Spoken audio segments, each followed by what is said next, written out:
تو اس میں 74 کالمز اس میں موجود ہیں، اور عنوانات کیا ہیں ان کے؟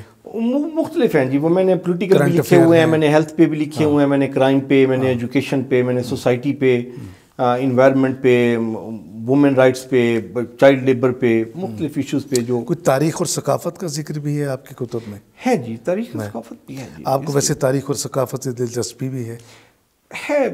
ہم کیونکہ ہمیں تو سارے ایشوز ٹچ کرنے پڑتے ہیں نا، جب آپ پروگرام کرنے کے لیے بیٹھتے ہیں تو پھر آپ کو تھوڑی بہت سٹڈیز کرنی پڑتی ہے، یا جب آپ کالم لکھنے بیٹھتے ہیں تو آپ کو میٹیریل تو چاہیے ہوتا ہے نا جی. اگر میں آپ کے سامنے بیٹھا ہوا کنفیوز ہو جاؤں تو میں حق پر ہوں؟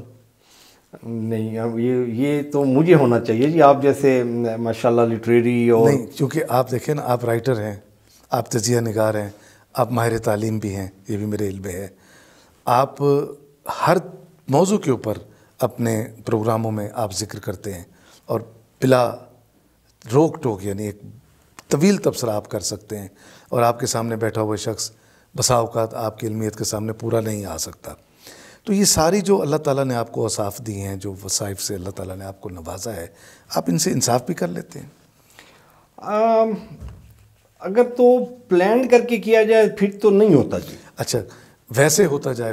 ویسے تو آپ نے دیکھا جی، آپ کا ان آؤٹ کیا ہے، ٹھیک، مطلب آپ جب جیسے ریڈیو کا آپ فریکوینسی چینج کریں گے تو وہ اس میں سے جو چیز ہے وہ آئے گی. بالکل. آپ ٹوٹی کھولتے ہیں تو اس میں سے وہی چیز ہے نا جی. بالکل صحیح. تو وہ آپ کی فلو میں جو چیزیں ہیں، جو آپ کے بیک اینڈ پہ ہیں، جو سب کانشیس میں جو چیزیں آپ کے پاس ہیں، وہ وہی آئیں گی، وہ آٹومیٹکلی وہ آئیں گی وہ اس میں.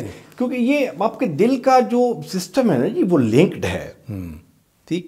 تو اس میں سے آپ کسی بھی چیز کے ساتھ جو آپ جس کو ڈس لائک کرتے ہیں، ٹھیک، وہ کسی بھی فورم پہ ہو رہی ہو تو وہ ڈس لائک ہے، وہ ڈس لائک ہی ہوگی. آپ اس کو شوگر کوٹڈ کور کرنے کے لیے تو کہہ سکتے ہیں، بنا لیں، مطلب آپ ایسے ہی بھرم رکھنے کے لیے کچھ، چلو بھئی یار یہ میرا بہت پیارا، میرا بہت عزیز ہے، تو میں اس کو اتنی اظہار کرنا چاہتا.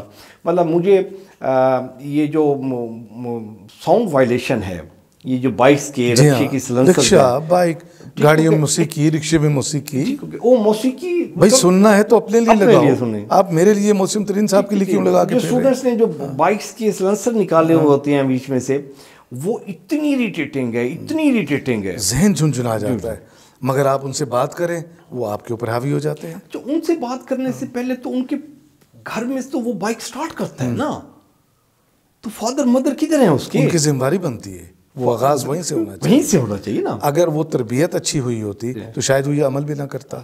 ٹھیک ہے نا یہ بات؟ ترین صاحب، کنڈی اندر سے کھلنی چاہیے، باہر سے تو توڑا جاتا ہے. ہم اس وقت توڑنے کے عمل میں ہیں، ہم چیزوں کو توڑ کے داخل ہو رہے ہیں اندر.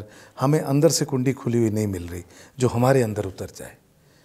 اس فرق کو کیسے نکالا جائے؟ کیسے کنڈیاں اندر سے کیوں کھلنا بند ہو گئی؟ ہمیں بھی کنڈی اس لیے باہر سے ہم توڑ رہے ہیں کیونکہ ہم باہر سے جو بندہ اندر والے کو کال کر رہا ہے وہ پروفیشنل نہیں ہے، وہ اس کے لیول پہ نہیں آ رہا، تبھی کنڈی نہیں کھل رہی اندر سے کنڈی نہیں کھل رہی، وہ باہر سے مجبوراً توڑ رہا ہے. اگر تو وہ اس کی فریکوینسی میچ کر جائے. کہیں ایسا تو نہیں کہ وہ اسے کہہ رہا ہے میں کنڈی نہ کھڑکا؟ اب ایسے ہی اب اس کو ہم ادھر بھی تو ہیں، ہاں ایسے ہی ہے جی، ہم ادھر بھی تو اپنے ذہن کو لے کے جا رہے ہیں. ہمارے پاس برداشت نہیں ہے، ہم جب چیزوں سے دور ہو رہے ہیں برداشت نہیں ہے، عدل نہیں ہے. انصاف کے لیے ہمارے بیچارے غریب وہاں پھرتے ہیں کچہریوں میں، اپنے کاغذ اٹھا کے پھرتے ہیں، اور کوئی ہمارے 75 سالوں میں ہم تربیت گاہیں نہیں بنا سکے، ہم ذہن سازی نہیں کر سکے. ہم ایک موب کی مانند، ہم ایک لشکر کی مانند بڑھتے چلے جا رہے ہیں. جی بالکل آپ کی بات زبردست ہے. ہم نے دیکھے نا جی بنیادی چیزیں ہم نے سیکنڈ تھرڈ پریارٹی پہ لے کے وہاں ہم نیچے ان کو تھرڈ پریارٹی پہ لے گئے، اور جس چیز سے ممانعت تھی، جو چیز نہیں ہونی چاہیے تھی، وہ ہماری پہلی پریارٹی پر آ گئی. میں نے اپنے کالم میں لکھا تھا جی، بڑی برائی ہے جھوٹ، جسے ہم نے ایسے اختیار کر رکھا ہے، مضمون اختیاری بنا لیا اس کو. ایسا ہے نا کہ ایسے ہی ہے، ہم یہ جیتنے کا لیا ہے، حالانکہ جھوٹ ہے، رزق بھی حرام ہے، اپنے اولاد کو بھی ہم حرام کھلا جاتے ہیں. وہ جی صاحب اندر نہیں بیٹھے ہوئے، یہ بات ہے کہ نہیں؟ ایسے ہی چل رہا ہے. میں یونیورسٹی آف ایجوکیشن میں ابھی اس میں لیکچر دے رہا تھا، تو وہ لڑکوں سے ایسے سچ اور اس پہ بات ہوئی، تو وہ ایک لڑکا وہ فٹ ہو گیا، لائف اس کی تبدیل ہو گئی. تو ایک ہفتے کے بعد کسی اور ٹیچر نے اس کو اسائنمنٹس دی، تو اس نے پوچھا ٹیچر نے کہ یہ اسائنمنٹس کیا؟ اس نے کہا سر نہیں کی. اس نے کھڑا کر دیا جی ادھر کھڑے ہو جاؤ، سزا ہے تمہاری. تو وہ ٹیچر گیا باہر چائے پینے کے لیے، تو اس کو کلاس کہہ رہی ہے کہ تو پاگل ہے، سچ بول دیا. مطلب آپ اس سوسائٹی کا ہمارے کا معیار چیک کریں کہ جی جو سچ بول رہا ہے اس کو پوری کلاس پاگل کہہ رہی ہے. تو پاگل ہے، تو نے سچ بول دیا. تو اس کو کہتے گول مول سا بات کر دیتا، جھوٹ بول دیتا. ابھی سزا بھگتنا. دیکھ میں نے کہہ دیا تو میں نے کہا جی سر جی وہ کمپیوٹر پہ پڑی ہوئی ہے فلیش میں ابھی پرنٹ نکلوا کے آپ کو دے دیتا ہوں، میں آپ کو دکھا دیتا ہوں. جھوٹ بول کے بچت کر لیتا اپنی. تو لیکن نہیں. تو اس نے کہا جی مجھے کون سا کوئی اللہ رحم کرے کوئی پھانسی ہو گئی ہے. اب تو کوا بھی نہیں کاٹتا، اب تو جھوٹ بول کوا بھی نہیں کاٹتا. کیا اللہ بات ہے، وہ جھوٹ بولے کوا کاٹے. پہلے کوا تو کاٹتا تھا نا کم از کم. اس سوسائٹی کو چینج کرنے کے لیے آپ کو تو بڑی اسٹرگل کرنی پڑے گی، بڑا پلان کرنا پڑے گا. آپ نے 25 سال میں بڑی پیاری بات کی ہے. ایک کوارٹر وہی ہے، ایک صدی کا ایک کوارٹر اپنی قوم کو دے دیں، ایک عہد کے ساتھ، ایک یقین کے ساتھ. رات کو شکر ادا کریں، صبح توکل کریں. یہ ہے انسان اور خدا کے درمیان کا جو معتبر ترین رشتہ ہے. اور اگر اس پہ چلے گا تو پھر انشاءاللہ ہم اچھائی اور سچائی کی جانب بھی بڑھیں گے. دوسرا کوئی جھوٹ سے ہمیں جھوٹ کسی طرح کامیابی کی رزبان. آپ یہ دیکھیں عام نے روزے کو کتنی ویٹیج دے دی. اکثر ہم رمضان شریف میں سنتے ہیں یا روزے کے ساتھ کیوں جھوٹ بلوا رہے ہو، وہ بھی ویسے جھوٹ بول لو. اس کا مطلب ویسے جھوٹ بول لو. ٹھیک.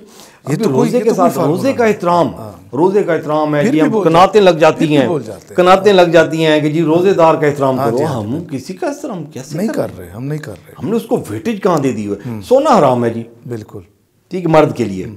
ابھی آپ کتنی شادیاں دیکھتے ہیں کہ وہ ساس جو صاحبہ جو ہیں وہ اپنے داماد کو سونے کی انگوٹھی پہنا رہی ہوتی ہے. سونے کی انگوٹھی ہے بھی حرام ہے. بالکل. کیوں پہنا رہے ہو؟ پتہ ہے آغاز حرام سے کر رہے ہیں. ٹھیک ہو گیا. اب اس کو کہیں اچھا یہ آپ اس کو شام کو وہ ایک گلاس شراب کی بھی پی لے. نہیں وہ حرام ہے. وہ حرام ہے.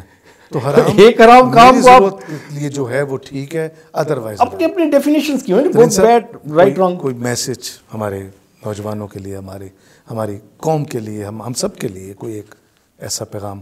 اصولاً تو جی ہماری قوم جو ہے نا جی وہ بڑی آزاد خیال ہے. اس کے بعد بہت سارا ٹائم ہے، اور کیونکہ ہمارے جو محترم صاحب عامر صاحب بیٹھے ہوئے ہیں ان کی بڑی ایک کمال خصوصیت ہے کہ جی یہ پوئٹری اور سلیکٹیو پوئٹری جو وہ ہٹ کرتی ہے جا کے دل کے اوپر، وہ ایکسپرٹ ہیں.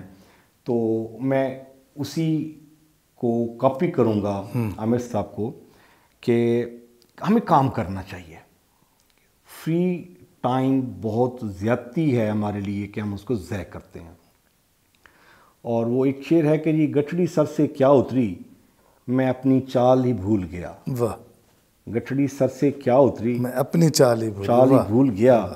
تن کر چلتا تھا میں جب سر پہ بوجھ زیادہ تھا. ارے واہ، ارے واہ واہ. وہ فرق ہے نا جی. ذمہ ختم ہوئی، ختم ہو گیا، چال بھول گئے. ہمیں اپنی چال میں واپس آنا چاہیے. وہ کہتے ہیں نا اس کی چال کیا ہے، ہمیں اپنی چال واپس. فرین صاحب آپ کی آمد کا، آپ کی محبتوں کا، آپ کی خوبصورت باتوں کا، علمیت کا، اور بالخصوص اس خوبصورت اشعار جو آپ نے ہمیں سنے جن میں ایک تصوف بھی پایا جاتا ہے. آپ کو کاپی کرتے ہیں. ہاں اب نہیں، عقل کے ساتھ کاپی کیا آپ نے. مجھے بہت اچھا لگا، اس کا میسج بہت اچھا تھا. اور میں بھی ایک شعر آپ کی نظر کر کے پھر آپ سے اجازت کہ ہم لشکر ہیں نا، شامل تو ہو گئے تھے سبھی جلوس میں، لیکن کوئی کسی کو پہچانتا نہ تھا. یوں تو چل رہے تھے بڑے اعتماد سے، مگر کسی کے پاؤں تلے راستہ نہ تھا.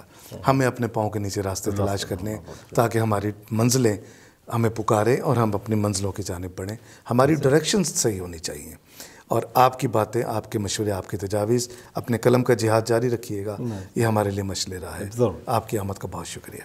آپ کو اللہ پاپا ایمان میں رکھے جی. ناظرین کرام، اگر ہم اپنے اندر یہ جذبہ پیدا کر لیں کہ ہم نے بہت زیادہ لمبا وقت نہیں، ایک 25 سال، ایک صدی کا ایک کوارٹر اپنے آپ کو سنوارنے میں صرف کرنا ہے، اپنی آنے والی نسلوں پہ یہ احسان ہوگا. اپنے میزبان کو اجازت دیجیے. اپنا بہت سا خیال رکھیے. اللہ حافظ.